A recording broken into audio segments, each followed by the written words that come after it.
to delegate, share responsibilities. Don't be the one doing everything. Okay?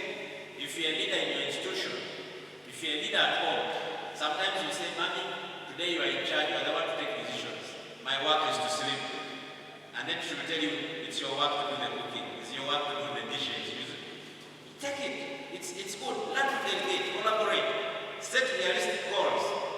And this is the time people set goals. Tonight, people will be making resolutions. Or next year, the resolution they will make, I want to be married. And then when marriage doesn't come through, you go into depression. What's up? Or next year, I want to have finished the shop or built a shop. And when it doesn't come through, you go into depression.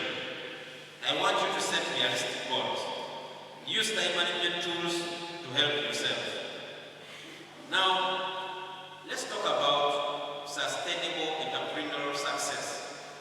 Health is part of the business strategy. If you have to be successful, first remember that it's your body that is doing everything. You must stay healthy and alert. Consistency beats intensity. So I'm telling you, if you have to set up anything, you have to go at it persistently every day without fail. Do those small steps, and at the end of the day, you'll find that you have succeeded in what you're trying to do. Grow both personally and professionally. Sometimes we like to grow personally, in body, in size, and stay stagnant in knowledge and in rank. You need to grow in all directions. Stay healthy, stay knowledgeable, stay hungry for knowledge, stay hungry for wealth, stay hungry for success. Build habits that support long-term goals. When we talk about building habits, it's like what time do you wake up, what time do you go to bed, what time do you go to pray, what time do you call for a meeting, what time is your own time. If that is the habit you build every day, that will help you meet your long-term goals. When you are healthy, create a sustainable business. What does creating a business mean? To create means to make or bring into existence something new. And that should be your New Year's resolution. You may be having a football team, and you've been making money for your football team. You may have been having a retail shop. You've been making money from that retail shop. But somehow, somewhere, you see things are not working. You may have actually been looking for a job. You went to university, got a degree, added another degree, and you've not been employed. Now I'm asking you, you can employ yourself. I'm asking you to employ yourself. Create a business. Bring something new into existence. In this case, it could be a social enterprise, it could be agricultural, it could be any other business. I was actually challenging Odina the other day and Mr. Pep. I said, because they were saying, we should have some water to drink, and I said, but this is a business opportunity. Mothers Union could have prepared food here. After this lecture, we'll share the food, pay for it, but we never saw the opportunity. Many people, especially in central Uganda, we must compare ourselves. If there is a breakdown, like a bus has stopped somewhere, sometimes it can take them 24 hours before they get rescued. For us, we let them be.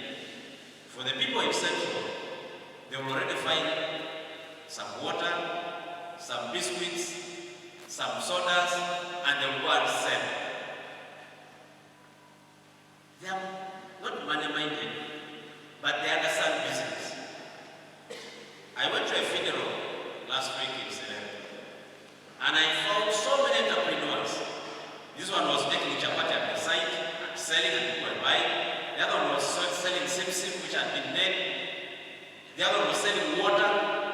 And so the family didn't have to have pressure on providing a lot of water because people had someone to buy the water for. But for us, we want to wait, and we're looking for mega profits. quick wealth and quick success. And if it doesn't give you quick success, that is not business. That's our problem. We need to change our mindset. Okay? We need to change our mindset.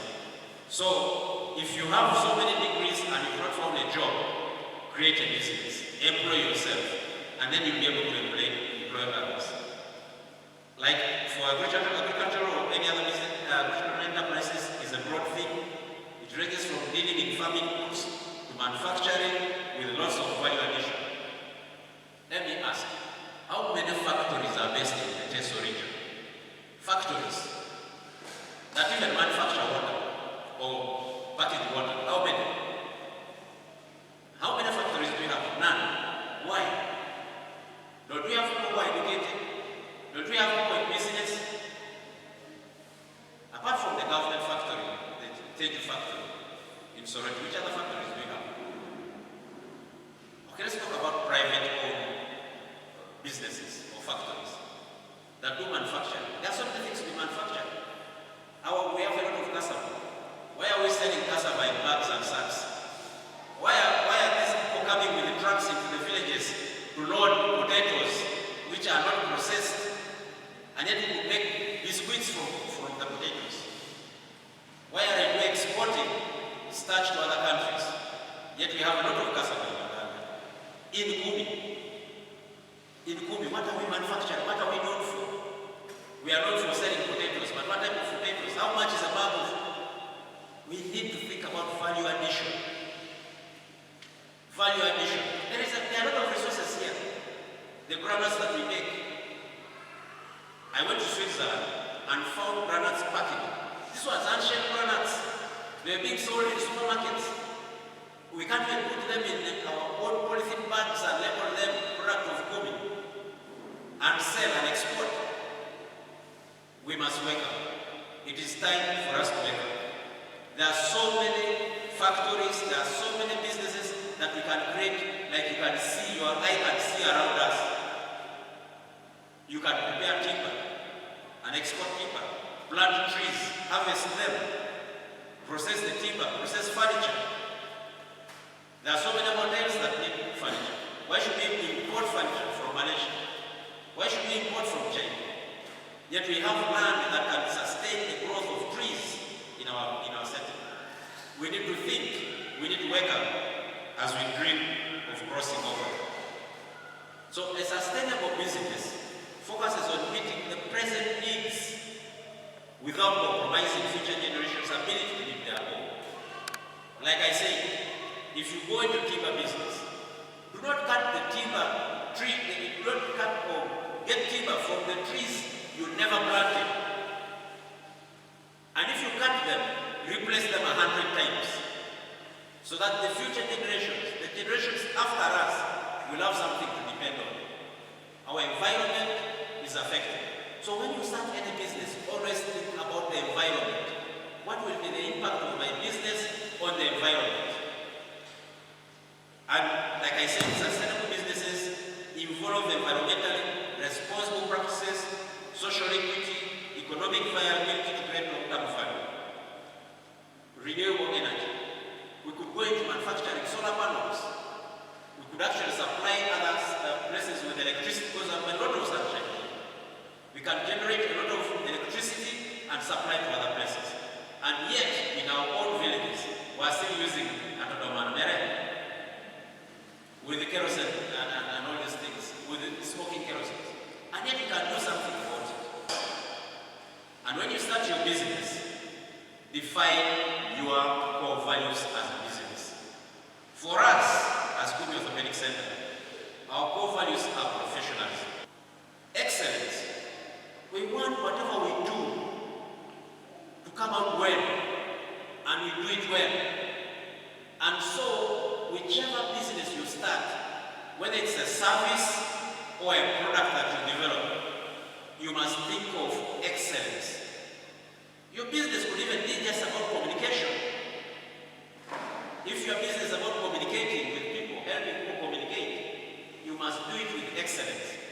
If your business is about sharing the word of God, you must do it with excellence. If your work is about cleaning the church,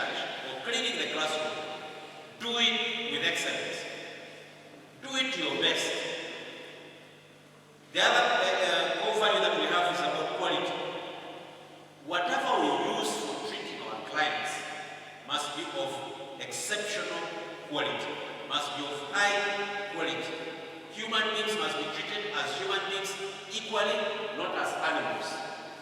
I cannot bring low-grade material to put into the human beings that God gave me to treat. We must talk of quality, get quality. So creativity is the other thing. If you don't stay creative, you will suffocate. Innovation is the other thing. Teamwork and integrity.